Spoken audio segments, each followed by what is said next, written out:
On this episode of the John 1911 podcast, we do something a little different. We have our first three-way. Mom is so proud. Okay, good morning, everybody. This is Marky, Danny, and Freeze, and this is a test three-way episode of the John 1911 podcast. So how do you boys feel having your first official documented three-way? Well, I won't. I just wonder who's pivot man. What? I don't even know what I expect. I've already lost control of this. See, that just right off the bat is just so wrong. Holy cow. Obviously, this isn't somebody's first three-way, apparently. Menage to you. Oh, all right. So Somebody's in a good mood today. Yeah. Man, I'm off of a 9-day run, 10-hour days in a row. I'm exhausted. Did you finish up? Don't let Freeze tell you that that it's been all work and no play, because apparently during his work week he filled his deer tag. With his Suburban. So two days ago, I'm leaving the house going to work, and it's raining and sleeting, and it's just the weather's miserable. I mean, it's not horrible, but it was just that icy, rainy, snowy sleet shit. Mm-hmm. And I pull out of my driveway. I'm like a half a mile from my house. I come up over a rise, and there's 4 deer standing in the middle of the road. Hit the brakes, and I wasn't going that fast, but I hit the brakes. I slide, and I hit one of the deers. Now, I was probably going less than 20 miles an hour when I hit the deer, so I'm kind of hoping I didn't kill it. But there was a big hunk of fur and bunch of deer shit on my bumper and grill. So the deer ran off. So I don't know if it died or if it was wounded or if it survived.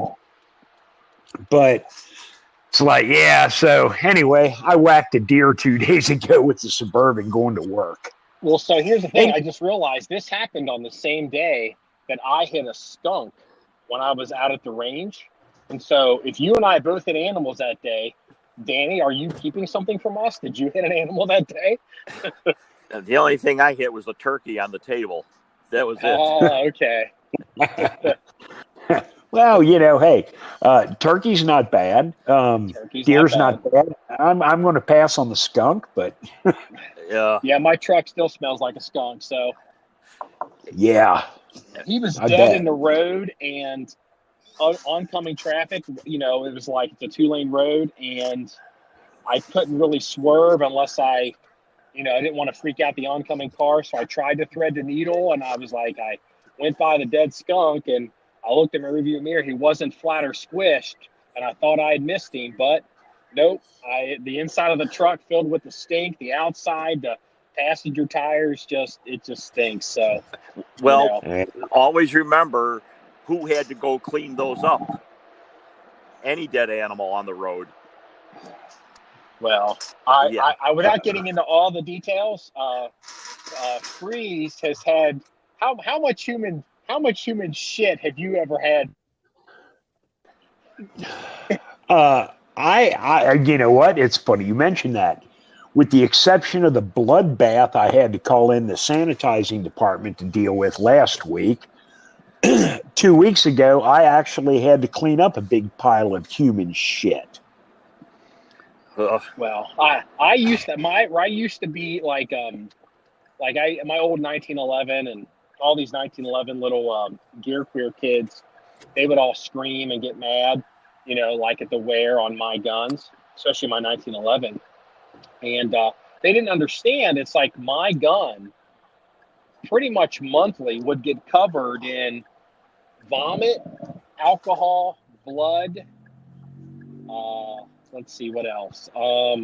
Sometimes piss. Oh, absolutely piss. Absolutely. Yeah. And that shit. Bluing does not hold up well. bluing does not hold up well to blood at all. Well, acidic body fluids don't. I mean, look, there's a lot of firearms out there that have what they call "quote unquote" blood pitting. Look, body fluids in firearms with bluing do not go hand in hand. No, they don't. So Ed Brown once tried to do me a solid. I sent the gun in for some work, and they refinished it. Like, hey, Marky, we're going to do you a favor. And I was like, oh, Dude, no. I said, yeah. I remember that you were so freaking mad because they mad is an overstatement. I just was disappointed. Yeah, well, they took a firearm that had legitimate years of wear and tear and made it look brand new. Which, honestly, 99.9% of the people would have been, damn, Ed did me a solid, and you're like, fuck. A free $200 reblue. And here's the thing. The bluing gun now that everybody sees on the website that's got all the wear on it is after it was reblued by Ed Brown. Yes. That's how bad that blood and stuff is on guns. So yeah. Well, I have an update. I just left. I didn't tell Danny this, but my first meeting this morning was an AIM surplus, and I just left with I'm upgrading my trigger on my truck gun to Geisley, like a 3-gun trigger. Yeah. Like the fastest one they make. It's called a SD3G. And so, there was a holiday, what's Black Friday and Cyber Monday. And so I held off for a week or two and saved a little bit of money on it. So now my next meeting is to head over to Officer Mike at the PD and drop all this off, and hopefully he can install it for me, because I don't work on ARs. No, I leave that to Freeze and Mike. So did you get the pistol grip? You know what? Funny you should ask. I asked them about that, and I said, look, I hear all these kids, that they like to have a straighter grip. I said, can you guys recommend one? And they recommended a BCM Mod 3 M3 Mod 3 grip, and then he's like, well, I'm a liar, and turns out we don't have it in stock. So he's like, I'll sell you another one at the same price if you want it. I'm like, oh, is it the same? He's like, it's a BCM modular, so I guess you can add shit to it or something. Like, I don't know, like change the beaver tail or. So I was like, yeah, throw that in. Sure. He was like, oh no. He goes, oh no, I don't have black. And I'm like, dude, I'm so sick of black. Then you put me a green one, you give me a red one, I don't care. I said, actually, it helps me tell my gun apart from other people's guns. And he's like, well, I've got tan. I'm like, great, I'll take a tan one. There you go. Yeah. Yeah. I mean, that spray painted anyway. Do either of you two leave any gun stock? Yeah, almost every reference gun is stock. Yes. Yes. Actually, the truth is, even though we do feature shake and bake and all that shit on, our media, the truth is 99% of our firearms are stock. Yeah, because they're reference guns for training and for research. Yeah. So like I guess Dana needs to know this. So he'll hear us use two different phrases. We have reference guns, and then we have working guns. And those are not, like, I think some people on the internet, they throw those terms around rather loosely. A working gun for us, and it could be a little different for each individual member on staff, but a working gun for us is either a gun that's used for training, used for, performance to try to hit some kind of benchmark. It's a truck gun, or it's for Freeze. It'd be, those are working guns, as opposed to, I wouldn't say collectible, but a lot of guns we do have in the reference collection basically are collectible. Like, we just had a guy, we were talking about this morning, Freeze. We had a guy reach out. He wanted to know if we would sell him the Rhodesian shotgun. Yeah.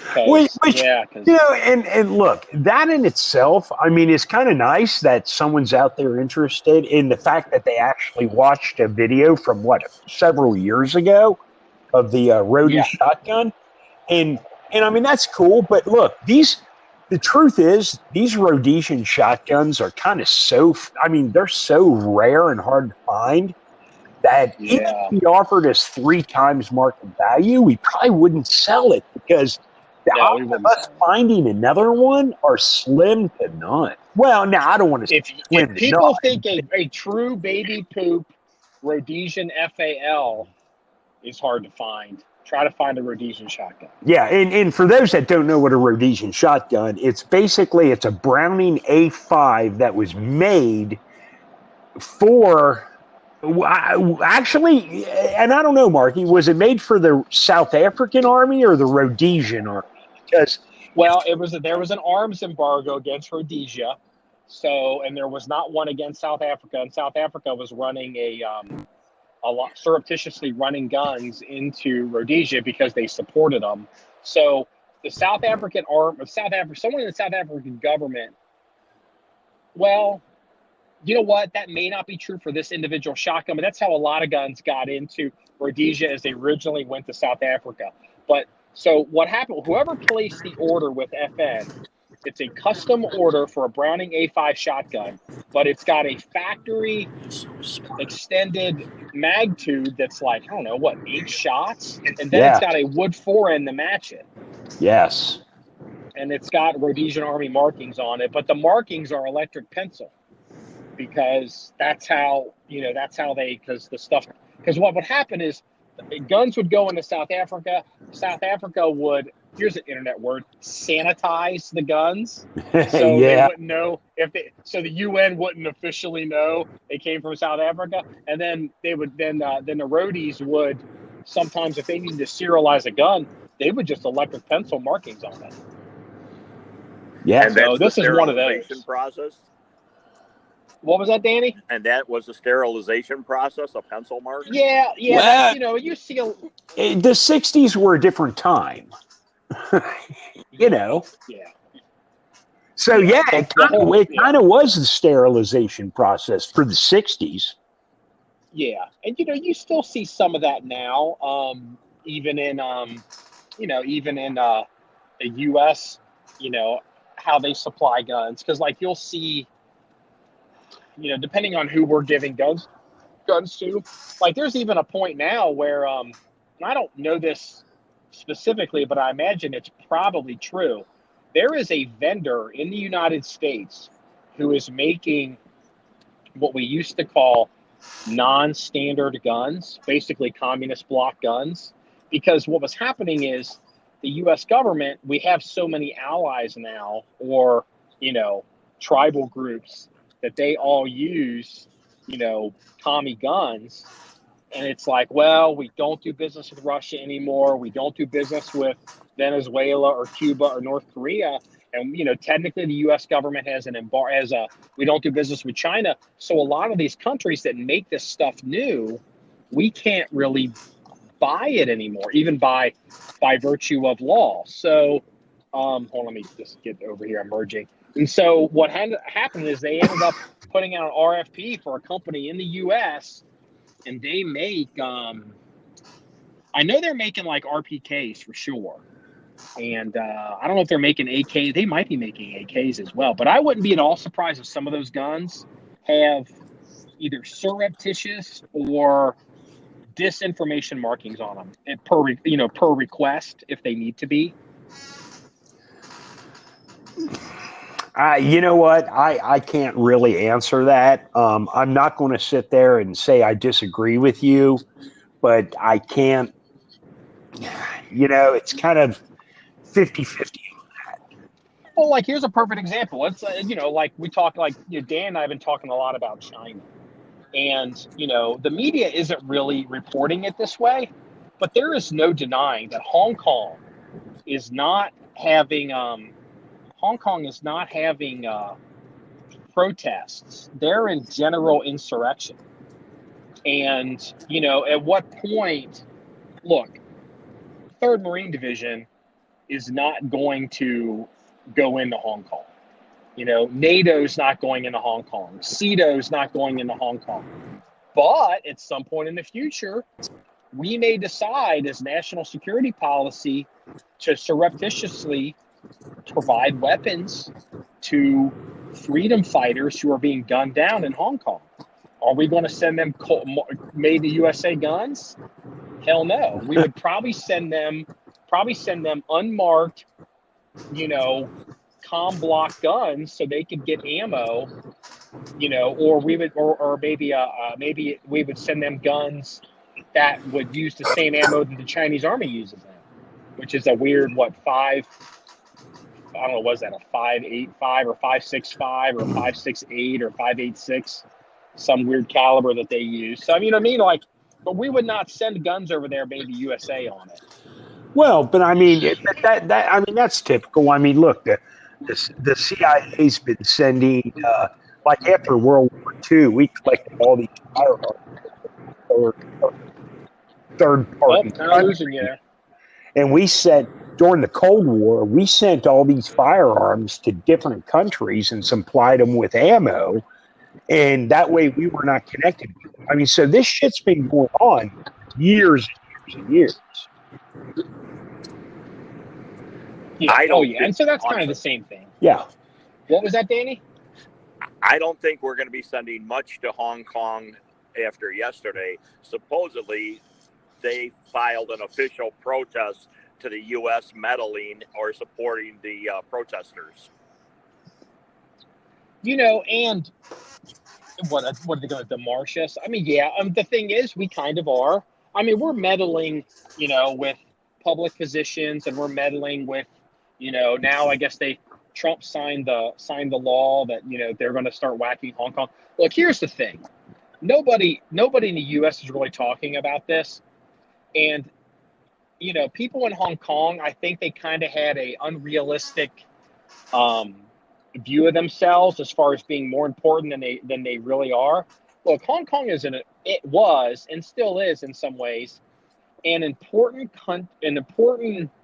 pseudo country, because they have their own passport, an important portal between communist China and the Western world, because you can move money into Hong Kong through the SWIFT system. You can go into Hong Kong, on their passport system and do a lot of things and not technically be in communist China. Well, it's also true the communist Chinese use Hong Kong as a way to move money in and out and do other stuff. And that's all great. But what the Hong Kongers, I think they're starting to realize is China will not let their country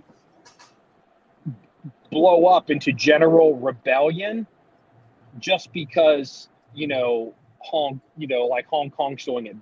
The Chinese have decided Hong Kong is over. It will no longer be a financial hub because China has 15 other cities that are just as profitable in their ecosystem.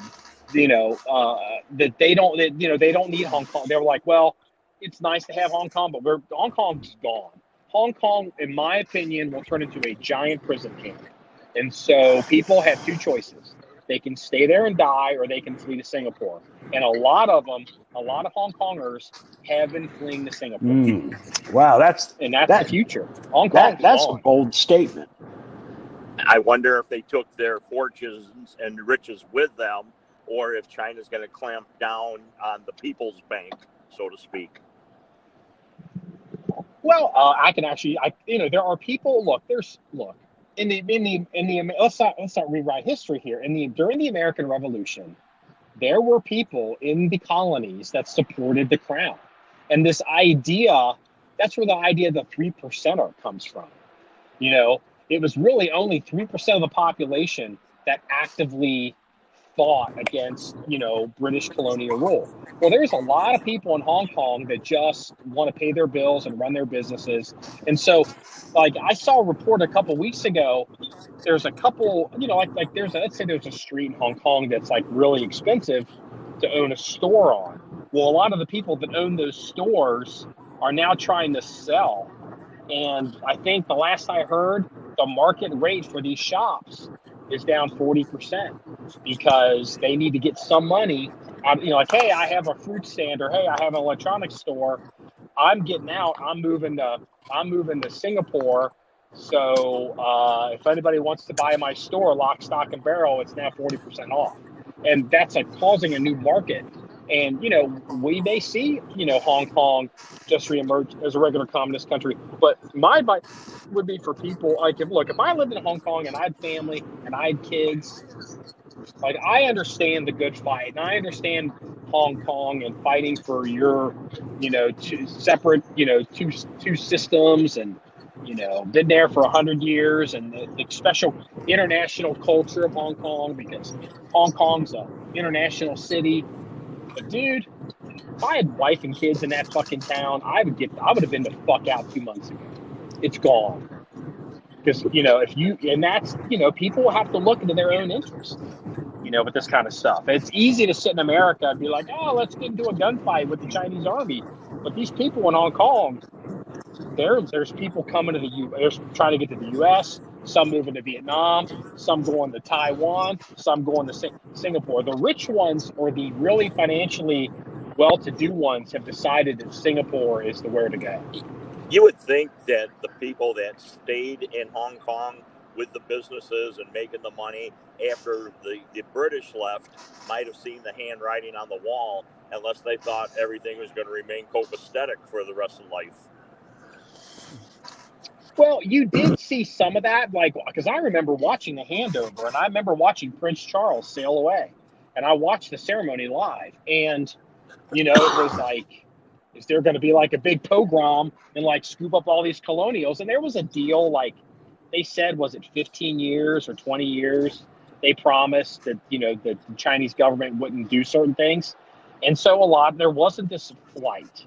Some people left, but a lot of people ended up staying because, Thursday it was British territory, Friday it was communist territory, and it didn't really change. But it took a generation, and now people are like, another thing to take into consideration is when the change of hands took place, when the British relinquished it over to China, Vietnam wasn't like the number one textile capital of the freaking world at that point in time. But over the past over the past several years, other countries had taken over industry standards, and that makes Hong Kong a little less useful than it was 30, 40 years ago.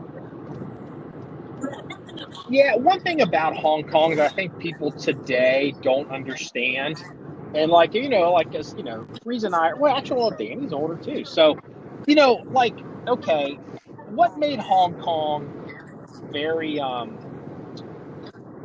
very special is, and I hate to say it like this, but was the amount of underhanded or shady shit that you could get away with in Hong Kong that you couldn't get away with, say, in the port of Charleston, or the port of Los Angeles, or the port of Long Beach, or, in some port on the French coast. So, what would happen is, you could have a ship, you could have a container of something, just whatever it is, on a ship, and it goes into Hong Kong, and whatever that something is, we're not going to describe it.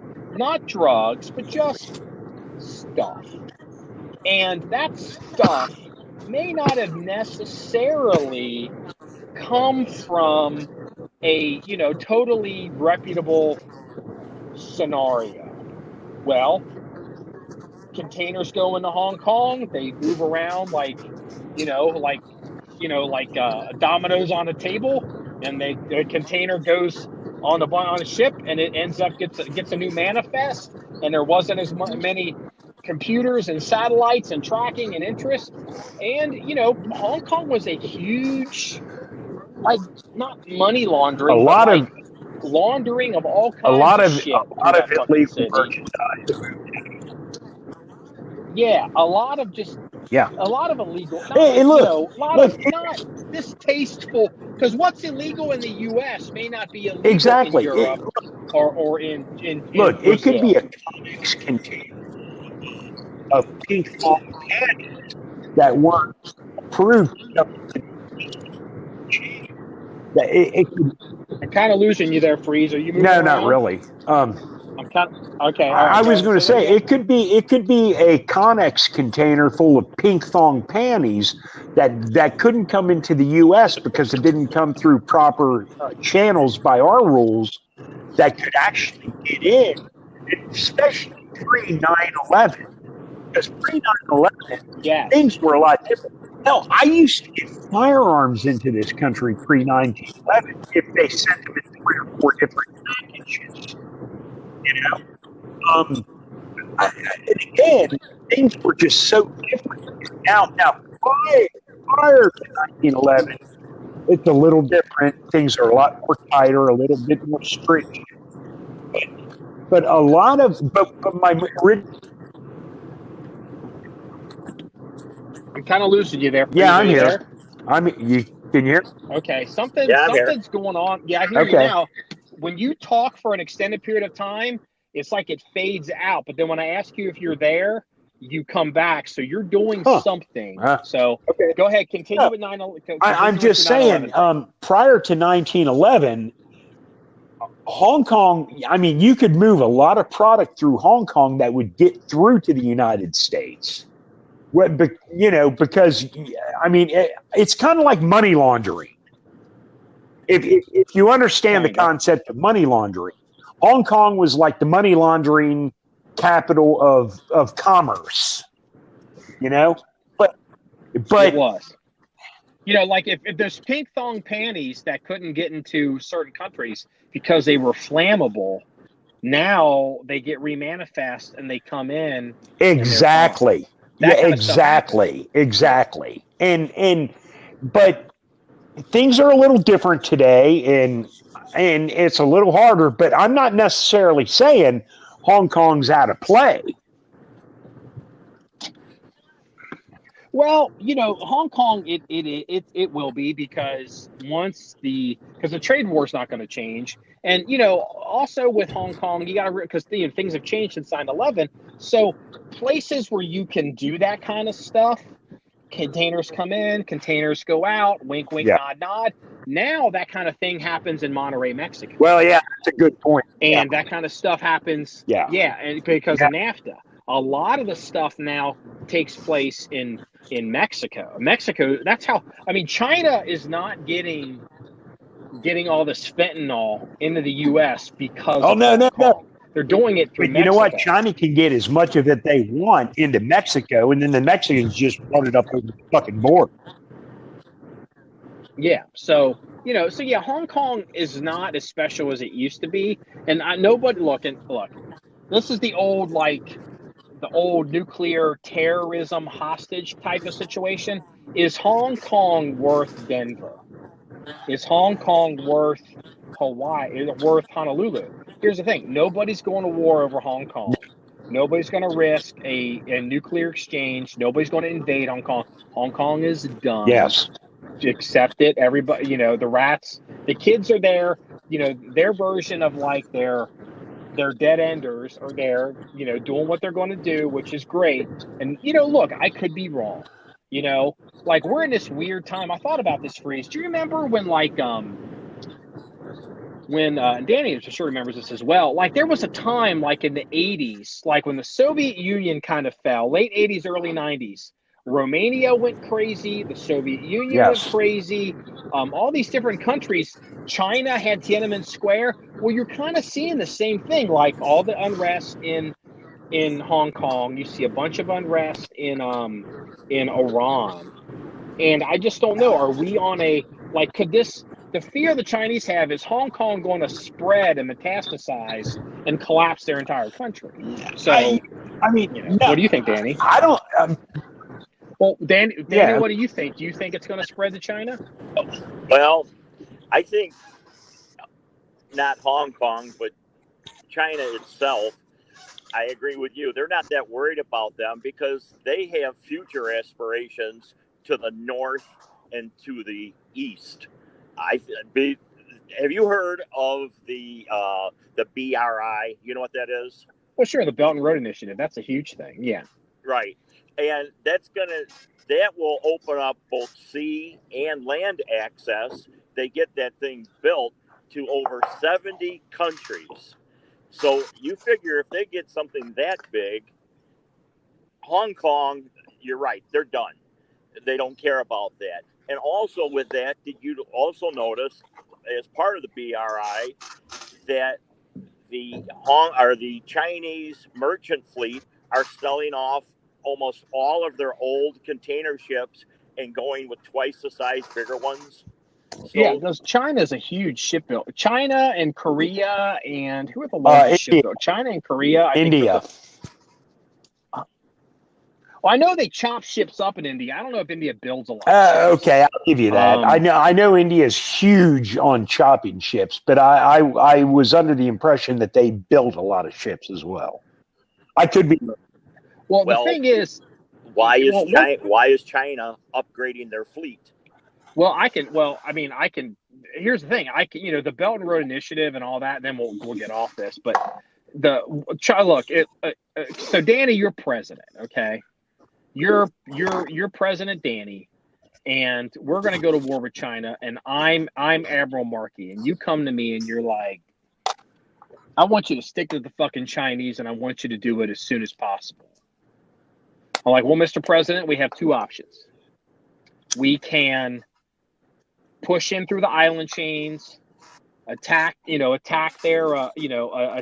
in detail, and try to the second island chain, third island chain, and maybe have some military objective on land, or attack their bases head on.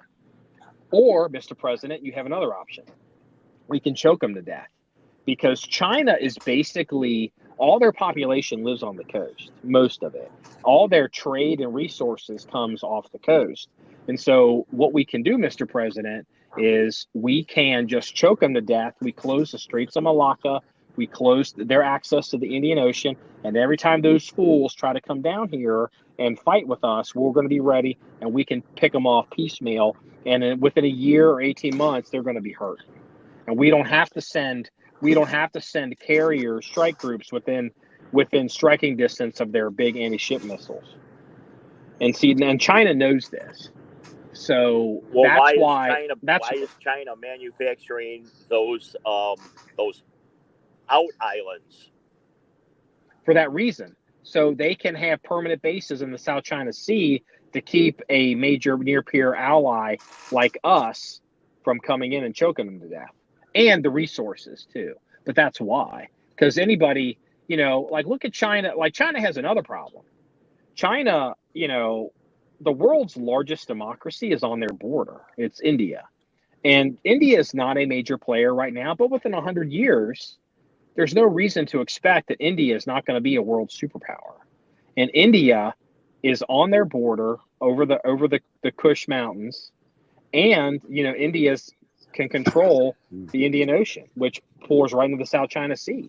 So, so China is trying to get ahead of this and establish some footholds in areas for the long game, so they can keep their lines of communication, supply lines open to the Persian Gulf and to Africa, because all that shit has to go south through the Straits of Malacca, up through the Indian Ocean, and then either up into the Persian Gulf or over into Africa. And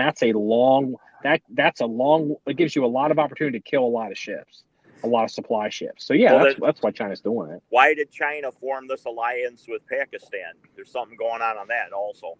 Well, China's always had an alliance with Pakistan because Pakistan is the number one ally or the number one adversary of India, and China and India are enemies. India and Pakistan are obviously major enemies, but China. Here's the thing. I think China and India fought a war during the Cuban Missile Crisis, when the world wasn't paying attention. In 1961, or was it 62? When was Kennedy shot?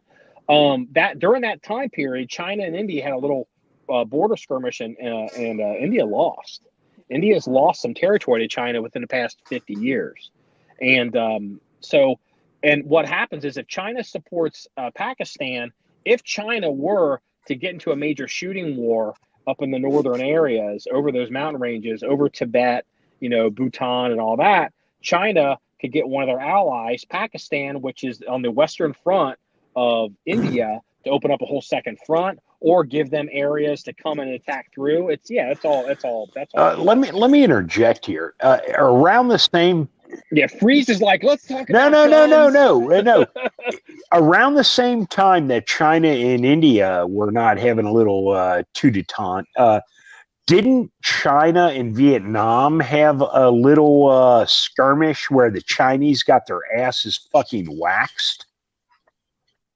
Yes. So what happened was in 1979. And the Chinese really don't talk about this one. So North Vietnam, there's now Vietnam. So you're right. So Vietnam had been fighting nonstop since the fucking Japs, since the French, since like 1945. They've been they were fighting the French probably in the 30s. Then they fought the Japanese in the 40s and the 50s, and then they fought the Americans from the early 60s until the mid 70s. Yes. And so then what happened was they have a very, Vietnam had a very experienced military, especially like not all of Vietnam was like dudes in pajamas and AKs. They had aircraft, they had artillery, they had the North Vietnamese army, they have anti-ballistic, they have, anti-aircraft missiles. They had a Navy too. So what happened they had a Navy too. Yeah, they had some of the Navy, so we saw that shit. But what happened was, the Chinese and the Vietnamese have never gotten fucking along because it's super racist too. Like the Chinese look at what do they call them? The Chinese call the Vietnamese like jungle Chinese. Like it's almost like it's a N word, but it's like the jungle Chinese. Yeah, so they got into a little snit, and the China, they thought they were like, we're just gonna roll these motherfuckers. And what happened was the Vietnamese were much better at combined arms and communication and coordination. Like the Chinese lost. Forgive me, Danny, if I don't know this off the top of my head, but did the Chinese, like within a week or maybe a month, the Chinese, by some estimates, may have lost 40,000 I was going to say they lost like a division or two. Yeah, it was huge. They lost. It was huge, and China's never acknowledged how much it is. But like on the low end, China might admit to like 2,500, but the real number could be 15 to 25 to 4. I mean, it's crazy, and it's the one war that like veterans of that war in China, like, hey, Operation Vietnam 1979. They're like, shut the fuck up. Yeah, they're like, shut up. Here's your pension. Go away. Yeah, so China has gotten their shit waxed too. So by little old Vietnam. Well, so that's why Vietnam has been asking us to come back. Yeah, well, which is odd. That's very odd. Well, you talk about China getting waxed. It started with a 38th parallel. And then back in 79, and there's one other one I can't think of who it was with. Now you got my brain toasting, but I know there are 3 occasions where they got sent back. Well, but I tell you what, Danny, if you want to do any research on something, consider this, and then we'll get off this one. But people talk about the Belt and Road Initiative, and they talk about the 9-dash line in the South China Sea. And China supposedly claims all of that shit, and and all this. What's really interesting, and nobody in the U.S. talks about it, is during the Cold War, China and the Soviet Union, they weren't friends. That's why Nixon went to China and kind of peeled communist China away. Russia was forced to keep like 25 divisions on the border with China. I think it was like 25, maybe it's 12. I can't remember. But it was a lot of troops on the border with China to keep giving the Chinese any ideas that they could come up in Siberia. Well, here's the thing. The Chinese, like workers and people, if you go into Siberia today, you'll see a lot of people that are Russian in Siberia that look like Chinese people. They don't look like, they look more like, a Native American, like an Eskimo. They look very, very, very, Oriental. And the thing is, there's always been a lot of people that live in China and went to work up in Siberia. There's a lot of Chinese people there, and China historically has claimed Siberia from time immemorial. And like at some point, China's going to look north and be like, we could fucking no. take this. If you go into eastern Russia, the Siberia area, and all that, there's a lot of Chinese/Mongolian heritage there, more so than Eastern European. There's no doubt about that. As a matter of fact, if you look at like pictures of like World War II snipers, Russia. I say World War II Soviet snipers, you will notice a lot of them have Oriental features to them because a lot of the snipers came from the eastern part of Russia because they were used to hunting on the steppe and stuff. And like a lot of your predominant historically known snipers from World War II Soviet Union, because that's kind of like my area. They have a lot of Mongolian traits to them because they were of Mongolian descent. Because at one point in time, I think actually the Russia before the Soviet Union, I think Russia tried to lay claim to the Mongolia, so to speak. I don't know. I'm not going to get into the history of how successful they were, but the whole thing, that Mongolia was kind of like the transitional period between Russia and China, and it was always kind of like a middle ground, that they always fought over. And a lot of the indigenous people of Eastern Russia, Siberia, that are of Mongolian/Chinese descent. Well, it's funny you say that because, in the U.S. we have our boogeyman, and whoever that would be, like it was the Nazis or the Red Scare or the anarchists. You really can't underestimate, like, Americans look at Russia and they say, well, the Russians are pissed off about Hitler invading their country. The Russians are pissed off about Napoleon invading their country. But what they never think about, but the Russians have never forgotten, is when the Mongols fucking came through. And they always, once Russia became strong enough, like the Kingdom of Russia, the czars, like it was a big part of their empire to push those evil hordes from the east and keep them suppressed, because those fuckers came through here 200 years ago. Hey, look, and that is still in the their Mongols pushed themselves damn near to the gates of Rome. I mean, at one point in time, the Mongols were as a matter of fact, I'm not going to get the percentage, but I think if you look at like a DNA sample from like everyone in the world, like Genghis Khan, like everyone can almost trace their DNA back to Genghis Khan. That's how much influence he had throughout Asia. Yeah, they did a study on that. There was a study. Genghis Khan was notorious for poking chicks. Like he would come into some area and he would scoop up. He was worse than you in your heyday, Marky. God almighty, don't even start. So, wait a minute. Do I hide my face on video to keep the child? Exactly. Okay, that's what it is. Now who's the pivot man? The truth is coming out. Marky is the pivot man. See, this podcast was worth it. I'll tell you something right now. I don't know what the hell pivot man actually is, but I promise you, I will not Google that in my history on my computer. Like, hey, fucker, look up pivot man. I don't even want to know what that is. That's called probable deniability. But Genghis Khan porked so many people, and all these women had all these kids. It was something like 1 in 14 people in Asia has a direct lineage 100 times removed to, they say, a particular person, and they believe it's Genghis Khan. It's like 1 in 14 or something. Not worldwide. No, just but in here's Asia. the thing: it does reach worldwide. It may not be. It might be 1 in 50 worldwide.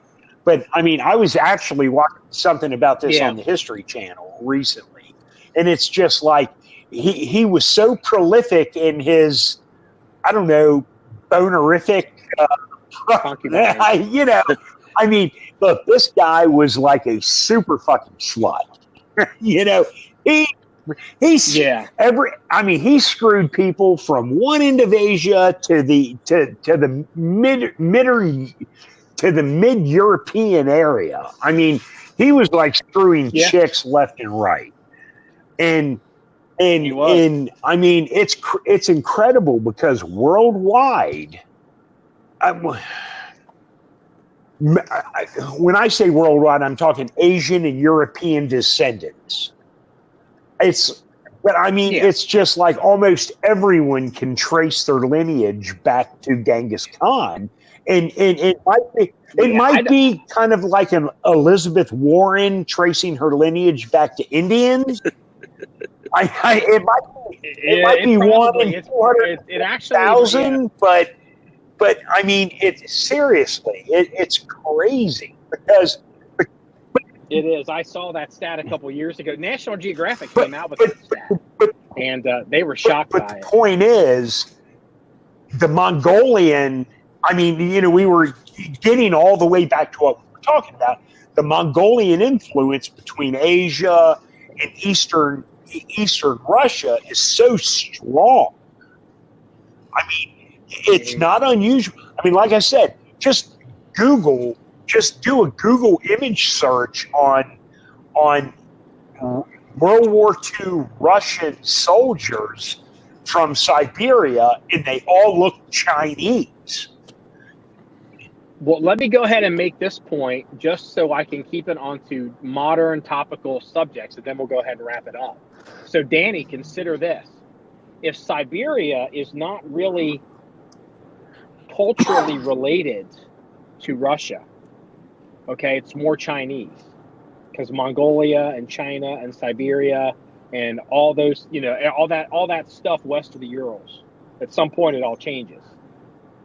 Do you know where the if India and Pakistan trace their cultural roots to Kashmir, and if China traces its cultural roots to Tibet, where does Russia trace its cultural roots? Do you know the answer to that question? I would say, without knowing, my guess would be really Finland or somewhere like that part of Europe. Ukraine. Really? There is a cultural reason why Russia and Russians have always been interested in Ukraine. They view Ukraine culturally many ways that a lot of people in the United States might view the UK, might view England. Because ancient Russian, like when things got really bad, like a lot of the Russian, when they had to retreat, they all went down like Ukraine, the Kingdom of Kiev, and that's all Russian culture. That's a Russian-Ukrainian culture is very intermingled. Now, a lot of Ukrainians today, because they have their distinct language, they claim they would downplay it, but culturally they are sister cultures, and that's why they kind of that's why the Russians are not and the seaport doesn't hurt either. So that's not bullshit. No, but you bring up an interesting point because the czars of Russia, going back to the 1600s, 1700s, 1800s, all had retreats on the what is that, the Black Sea down there.